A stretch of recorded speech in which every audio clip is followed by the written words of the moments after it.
പറയുകയാണ് ഈമാൻ ഉറക്കണേ, ഈമാൻ ഉറക്കണേ. അതുകൊണ്ട് ഈ ദുനിയാവിൽ ഒരു നല്ല ജീവിതം വേണോ, സമാധാനമുള്ള ജീവിതം വേണോ? ഇതുപോലെയുള്ള ഒരു ജീവിതം നിനക്ക് വേണമെങ്കിൽ അല്ലാഹ് പറയുന്നത് തലകുത്തി നിൽക്കാനല്ല. അല്ലാഹ് പറയുന്ന ഒരേ ഒരു കാര്യം ചെയ്താ ഫലനഹു ഹയാതന ത്വയ്യിബാ, ഒരു നല്ല ജീവിതം ഞാൻ തരാ, ഒരു നല്ല ജീവിതം ഞാൻ തരാ. ഒരേ ഒരു നല്ല കാര്യം ചെയ്യടോ.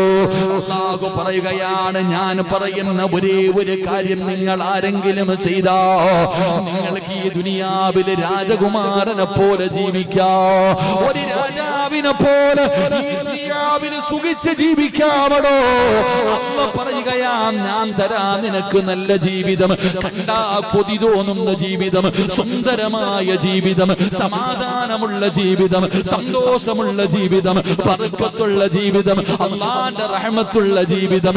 ഇങ്ങനെ മനോഹരമായ ഒരു ജീവിതം നിനക്ക് തരാമെന്ന് അല്ലാഹുവിന്റെ വിശുദ്ധ ഖുർആൻ.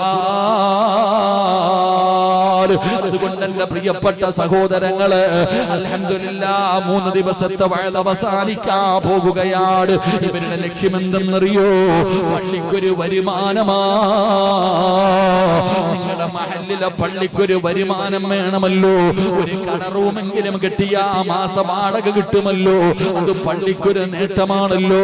പുറച്ചുറപ്പേ, സംഘാടകർ ബക്കറ്റുമായിട്ട് നിങ്ങളുടെ മുന്നിലേക്ക് കടന്നു വരികയാ.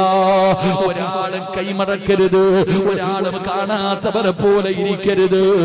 സദഖത്തു റദ്ദുൽ ബലാ, സദഖ വിപത്തുകളെ തട്ടിമാറ്റുമെന്ന് നബി മുഹമ്മദ് മുസ്തഫ സല്ലല്ലാഹു അലൈഹി വസല്ലമ തങ്ങൾ പറയുകയാണ്. സദഖ വിപത്തുകളെ തട്ടിമാറ്റുമടോ, സദഖ വിപത്തുകളെ തട്ടിമാറ്റുമടോ.